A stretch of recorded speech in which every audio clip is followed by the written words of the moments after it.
Baruch Hashem, you're a bad Jew. Shalom. Hey, come on in to another episode of Bad Jew, the place where there is no such thing as a bad Jew. And with me today is Rabbi Asher Resnick. Rav, welcome to the podcast. It's great to have you here. And I just came from yeshiva and you were there. You taught some pretty amazing classes. One of my favorite things about being in the yeshiva was every time I told anyone I had a podcast, I was given a free book. You were one of the people that gave me their book, an incredible book called Pain is a Reality, Suffering is a Choice. I love what you've said in this book, and you did an incredibly beautiful dedication. But before we actually get into the crux of what we're talking about today, Rabbi Resnick, we have a right of entry into the podcast, the 4-minute Bad Jew Challenge, where you tell your life story in 4 minutes. Are you ready? I hope so. You are. I know you are. It's time. Shalosh, yalla. Okay. So I was born and raised in Los Angeles. I went to public schools. I went to UCLA, graduated with a bachelor's in psychology and a credential as a high school math teacher. That was my plan, to be a high school math teacher. When I left my program, one of the people in the program told me that he was planning to study to be a rabbi in Jerusalem. And since I was planning to be in Jerusalem myself, in a few months from that point, I said, okay, I'll look you up. Having no idea where he was studying and just knowing his name. So when I got to Israel, a number of months later, I was, of course, everyone goes to Jerusalem. Everyone goes over to the Western Wall. I went there and I had my first experience really in a classical Jewish setting. I had a completely secular Jewish background. I had even to the point where when they asked me at the Kotel, at the Western Wall, did you put tefillin on? I was trying to wonder what exactly is that. So that was the first time I put tefillin on in my life. And after that, I started roaming around the Jewish quarter in Jerusalem. And I see a sign that says a yeshiva something or other, Rabbinical Academy. Oh, that must be where my friend is studying. So I started looking for it. Pretty soon, I've lost track of the sign. I forgot the name of the yeshiva. I'm walking around in the Jewish quarter with my backpack on, asking people, where's the yeshiva? So pretty quickly, someone took me to Desha Torah. I walk in Desha Torah, and I asked them if my friend's studying there. They said no. And as I'm about to turn around and walk out the door, the secretary says to me, maybe you should speak to one of the rabbis. Maybe he can help you. So I'm thinking, help me find my friend. There was no other help I needed. So they showed me into Rabbi Weinberg. He was the first Orthodox Jew I ever spoke to in my entire life. In fact, he was probably the first person who ever believed in God I ever talked to in my entire life. We spoke for about an hour. He was a very fascinating person. And he convinced me that it would be a worthwhile endeavor to spend a few days in the yeshiva. So I planned to do that. After I was in kibbutz for a little while, I came back for a little while, and my entire concept of Judaism was turned upside down. I always assumed if you're religious, believe in God, it must be stupid. And I met a lot of intelligent people in the yeshiva. Rabbi Weinberg was certainly amongst them. And it challenged all my assumptions, all my misconceptions about what Judaism was. And they actually told me, we can prove to you there's a God and the Torah is authentic, which I didn't believe, but they showed me a lot of very compelling evidence. And I really thought about it a lot and eventually came to decide I'll stay a lot longer in the yeshiva. I spent a number of months there. And then I went back to Los Angeles, worked for a few months as a high school math teacher as a substitute, and earned enough money to come back to Israel, came back, and I started learning for a number of years, eventually became a rabbi. I got married. Then I went to the States for about 6 years to do teaching. I taught in San Francisco for 2 years, New York for 4 years, came back to Israel in 94. And that's when I continued my teaching in Desha Torah, and I've been there ever since. How'd I do? Amazing. You use those 4 minutes on the dot. Great job. Awesome. Awesome. So, Rav Resnick, there's a key part of your story that I know that we're going to talk about more. And I only know the key part of your story because of your book. When you gave me your book for free, I didn't know, which by the way, thank you again for this amazing piece of wisdom that you've written here. That I'm just the deep dive into your beautiful safer that you've written is just amazing. But yeah, uh, there's a big part of your story here, and it pertains to the big question of this episode. It's obvious that you've been a good person all your life. It's obvious that you've been on this amazing climb. And so with this proof of Hashem, one has to ask themselves, why do bad things happen to good people? It's a classic question, has been asked time and time again, but you answer in such an amazing, poignant way. And I'd love to take a deep dive with you and attempt to get even a semblance of that wisdom in this episode. Let's talk about it. Really, why do bad things happen to good people? Maybe it's worthwhile to just give a little bit of background of why that was a particularly relevant question for me. Because, I'm doing a little bit more in my story. When I was in San Francisco, I was there teaching, and it was interesting. I was teaching a class it was on this exact topic. Why do bad things happen to good people? I had one class called Understanding It Intellectually, and part 2 was dealing with it emotionally. The Tuesday was a Tuesday night class, the Tuesday afternoon for the second class, which was titled, Why Do Bad Things Happen to Good People? Dealing with it emotionally, was when we got that diagnosis. My wife and I got that diagnosis that our daughter, who was about 2 years old at the time, had leukemia. That was a devastating diagnosis. It was also so striking that would happen exactly before I'm about to teach the class, dealing with it emotionally. So, of course, I didn't teach that class that night. I was in the hospital with my daughter. But when I did eventually teach it, I was so struck by the timing of it that I've been thinking about that ever since, actually. Why is that? And one insight that Rabbi Weinberg gave to me was he said, look, you need to teach people about these ideas. This is a very fundamental issue in Judaism and in life. So I definitely have taught it a lot over the years. It was very personal to me. So when eventually what happened with my daughter, she had treatment for about 2 years. Everything seemed to go very well. And she was in remission for almost 10 years. Unfortunately, when she was about 11 and a half, it came back, and we had very intense 3 years of treatments. And then after that treatment, including 4 bone marrow transplants, she passed away at the age of 14 and a half. It's like I said, it's a very personal question for me, but it really is a relevant question for everybody. You can answer the question on a technical level, and there's different answers Judaism gives. Sometimes things happen as messages. Sometimes things happen as a test. Sometimes things happen to spiritually improve us. There's a whole bunch of technical answers, but I'm guessing that's not what people really want to hear. They're really asking, why is it that we don't have transparent justice? Meaning, if you're a good person, good things should happen to you. If you're a bad person, then bad things should happen to you. Why is it that we often see what to us look like good people and they have difficulties, and to what us look like negative, bad people, and they have prosperity? How can we understand that? So the short answer to that question is that we need to have free will in order for our choices to be meaningful and significant. There has to be some degree of concealment in the world. But at the same time, there has to also be some sense of justice, which we, of course, understand. Now, part of the answer involves the world to come, which people sometimes are bothered by as an answer because it sounds like a cop-out, because we're just pushing the thing off, and I can't really prove it exists.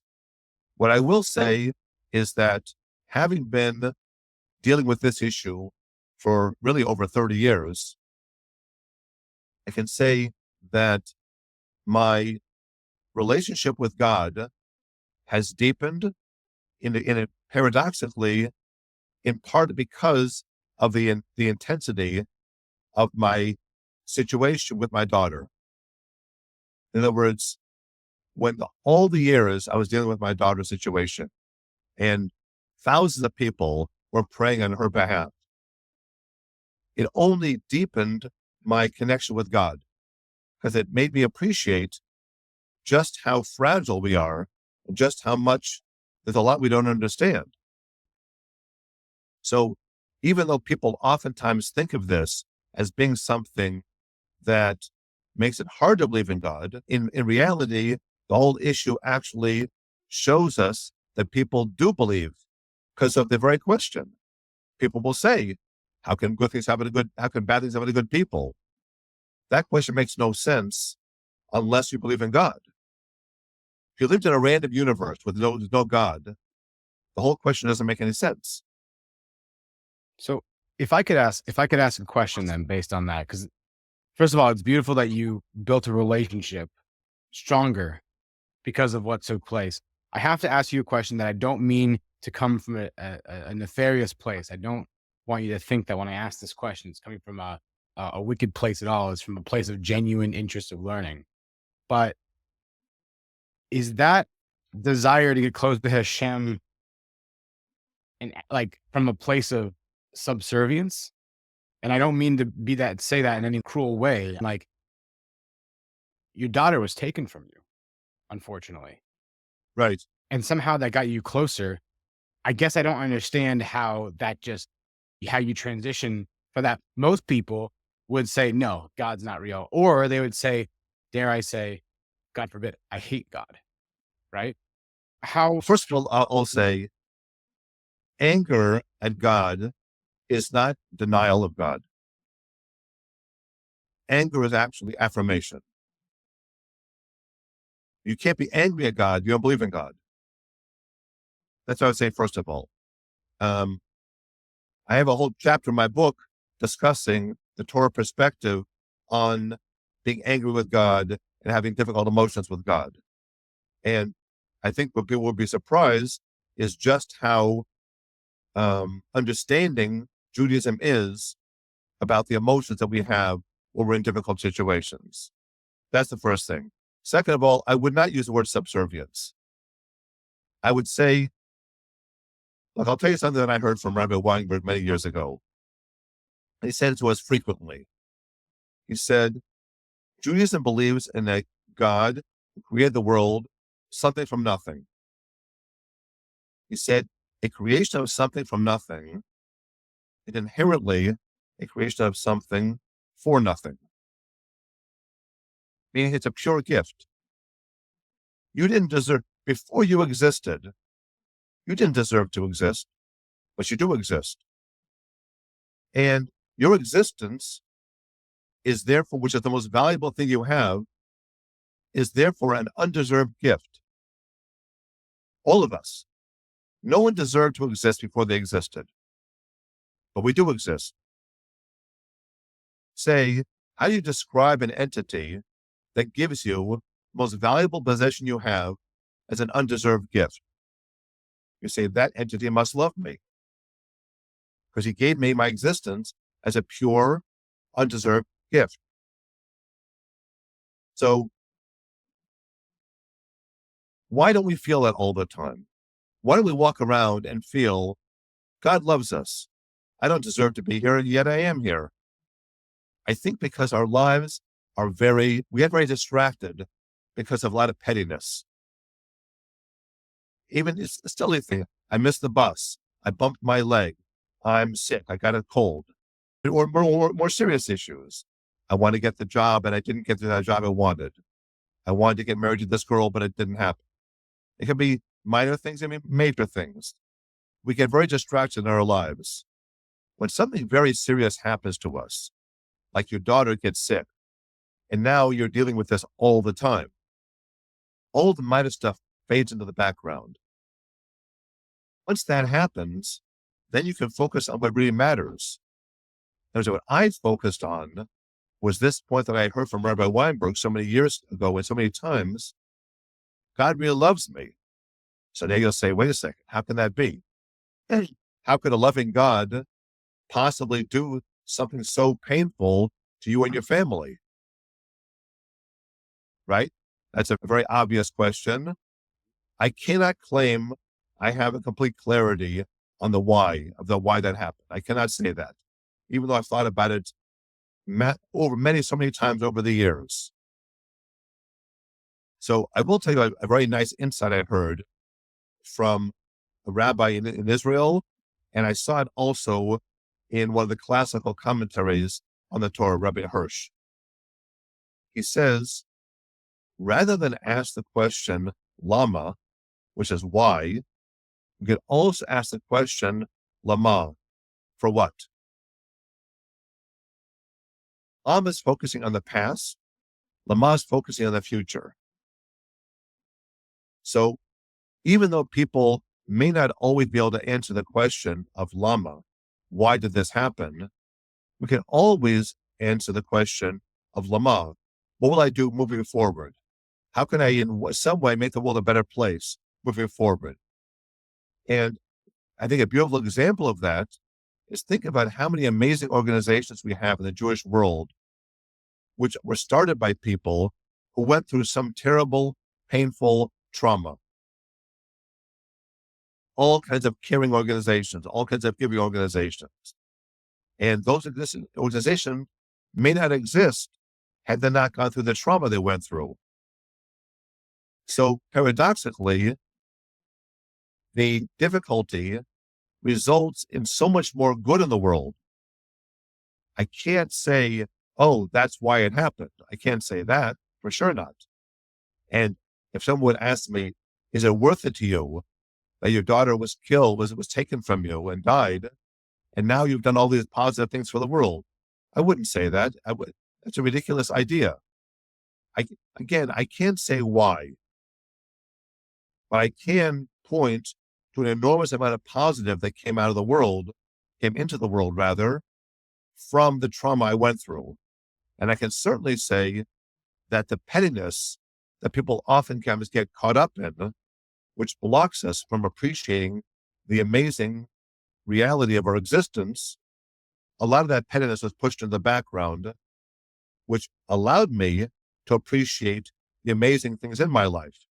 There's a beautiful idea in Judaism called Samech Betholko, take pleasure in the good. I often ask that question. I like to ask the question, do you need to believe in God to appreciate the good? And I think the answer is no. You don't need to believe in God.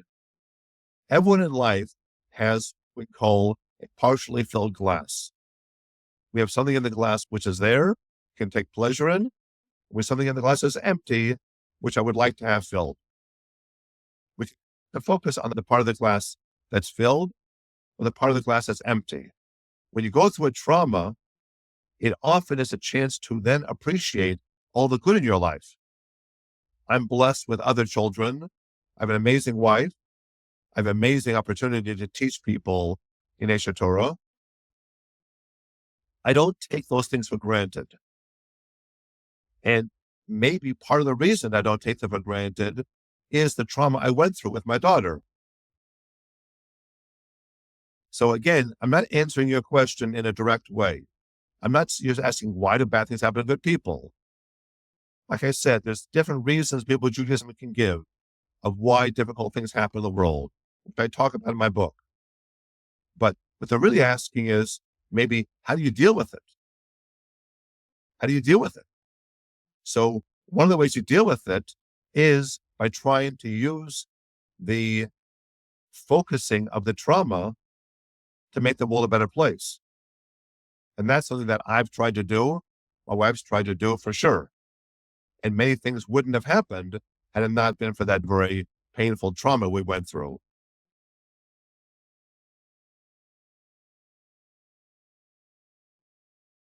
You can hear me, right? Yeah, I do. Okay, cool. Thank you for sharing that. Wow.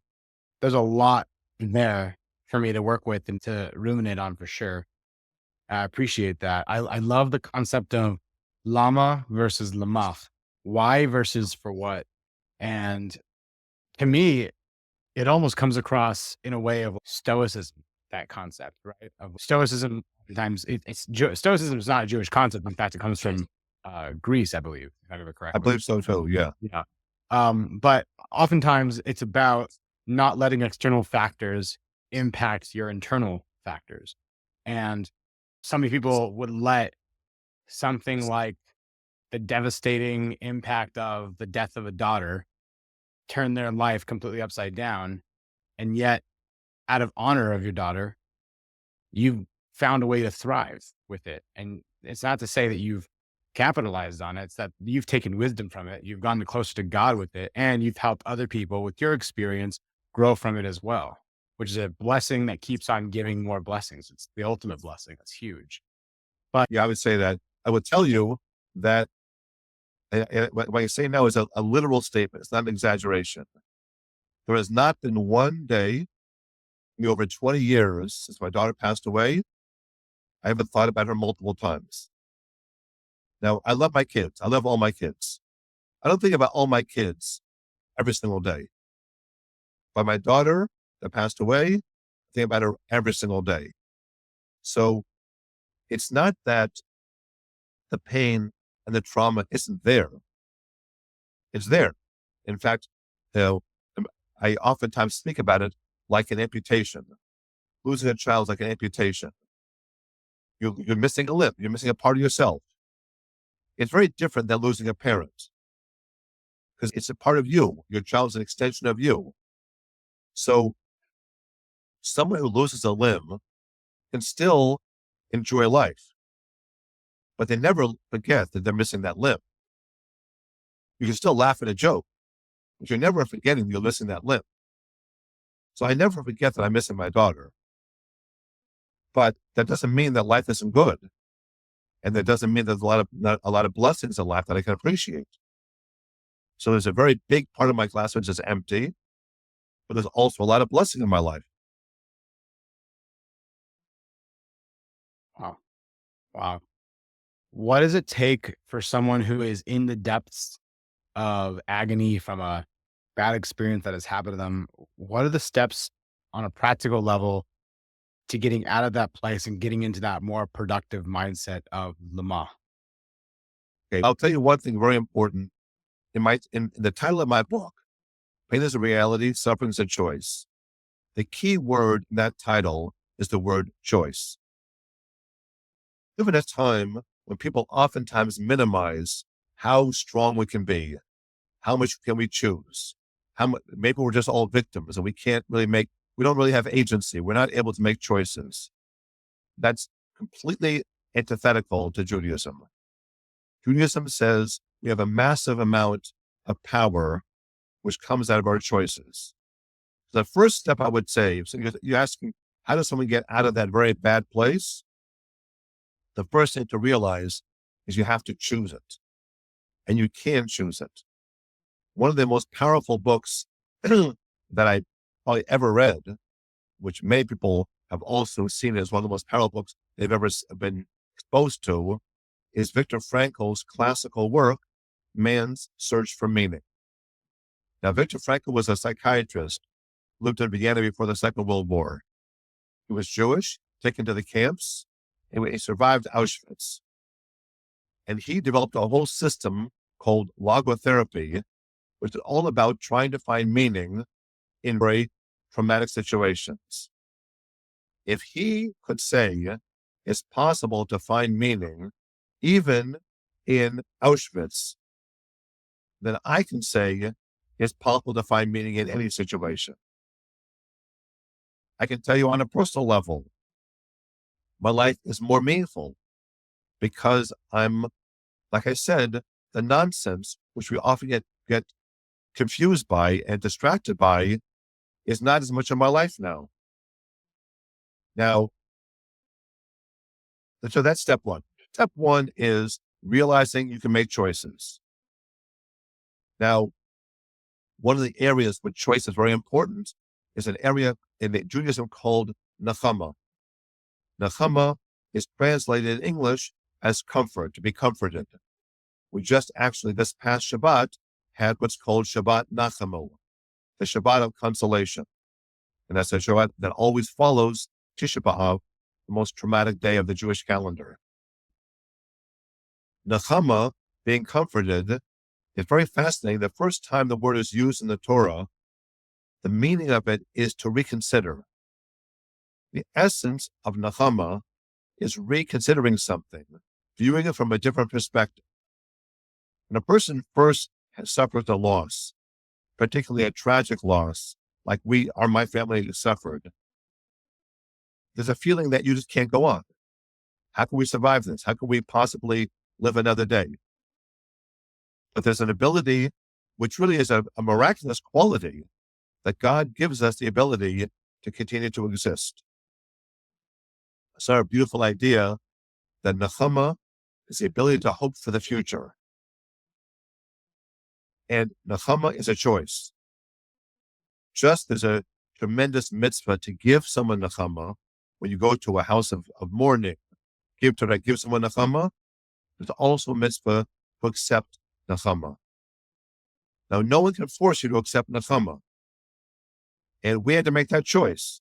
We had to make the choice to move on, to appreciate the blessings in our life, and not to be bitter and angry and obsessed with that our entire life, and thereby to never move out of that bad place.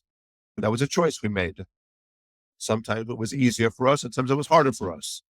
The first year was particularly painful and difficult for us. The second year was also difficult, but it dropped less. And now it's been over 20 years. It's still something I think about all the time. But it's a choice. That's the first step I would tell a person. If Viktor Frankl can tell us we can make a choice to see meaning and purpose, even in Auschwitz, then you could also make a choice to see meaning and purpose. I would be careful because someone may feel, and if I don't do that, I'm a bad person. I'm not judging anyone. I can just say, in my experience, and Viktor Frankl tells us it, I believe, and Judaism also tells us, there's choice. Don't minimize your ability to make choices. Amazing. Thank you for that. So then let me ask you the reverse of this question, and this might open up a whole can of worms, so forgive me. But why do good things then happen to bad people? That's an interesting question. That is an interesting question. Part of the system is the world to come. You can't avoid that because otherwise you'd say someone that passes away young, what could possibly explain that if there's no world to come? There's no other existence beyond this present day world. And that's also true for the bad person who has prosperity. There's a world to come. There's a reckoning he's going to have to deal with. And I don't envy that person when they have to do that reckoning where they can't make the adjustments because they've already left this world.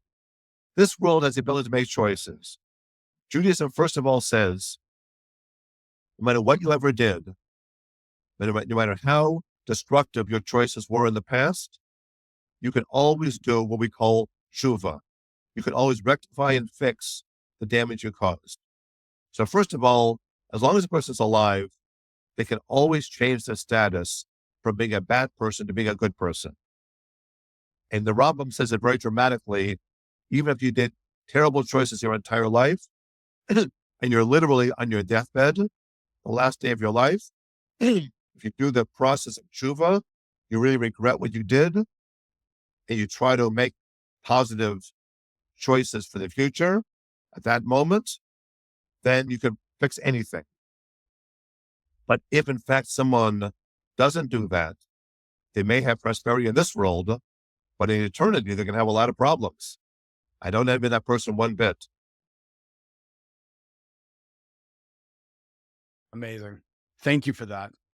What is something you want to leave with the audience as far as expectations or next steps, or what is there's a lot of morals to the story of this. This might be a big question, but what is something that would make this podcast a successful and fully meaningful podcast if they heard this last idea? One point I would say is we're a lot stronger than we think we are. We're a lot more resilient than we think we are. Jewish history has been very difficult. Jews went through destruction of temples, Inquisition, massacres, pogroms. terrible things. Holocaust, terrible things. More recently, we have October 7th. And Jews survived. Jews survived. And they enjoyed life. And they dealt with things in a positive way. And look at the Jewish people today. You can talk about all the amazing achievements that we have. Judaism changed the whole world. We gave monotheism to the world. We gave love your neighbor to the world. We gave we were modeled the concept of universal education, charity, tzedakah. So much we've given to the world. And then, of course, all the amazing accomplishments of Jews themselves, all the Nobel Prizes and all the amazing achievements of Jews and in Israel. A lot of that came from a resilience because of the trauma that the Jews went through. How is it that the Jews were so successful and are so successful? And how is Israel so successful? Oftentimes, trauma brings out in a person untapped potentials. What I would tell someone is the very challenge you're going through or you've gone through may be the actual catalyst to bring out of yourself some strength, some potential, some ability that you never even knew you had. There's a rabbinical statement that Jews are compared to olives. When you squeeze the olive, that's when you get the oil, the valuable part. And Jews have been squeezed over the centuries. So we need to realize that often is the vehicle to allow us to accomplish so much more and thereby have a life which is so much more meaningful, so much more significant, so much more consequential because of that. I hope people can realize that. I feel myself, my life is so much more significant, so much more meaningful, and so much more consequential because of the trauma we went through. I wouldn't say it was worth it. I wouldn't say I asked for it. I wouldn't say that's why it happened. But once it did happen, then that was the Lamach. We then ended up doing much more because of that. And probably many things wouldn't have happened if not for that. Rabbi Resnick, your wisdom is beautiful and inspiring. I really hope that this really does impact the very listeners of this episode who are hearing this idea for the first time. I want to thank you for being on the show. Everyone, please go to jewishclarity.com. I have the book myself again, Rabbi Resnick. Thank you for the copy that you gave me. Everyone should go to jewishclarity.com to buy your copy of Pain is a Reality, Suffering is a Choice. It's an idea that I've believed in for so long, and you've formalized it into a book here. And I've really come to cherish and enjoy what it has taught me. It's changed my life already. So I want to thank you so much for being on the show. And to the listeners, we'll see you next Wednesday. Thank you very much. Thank you for having me. Shalom.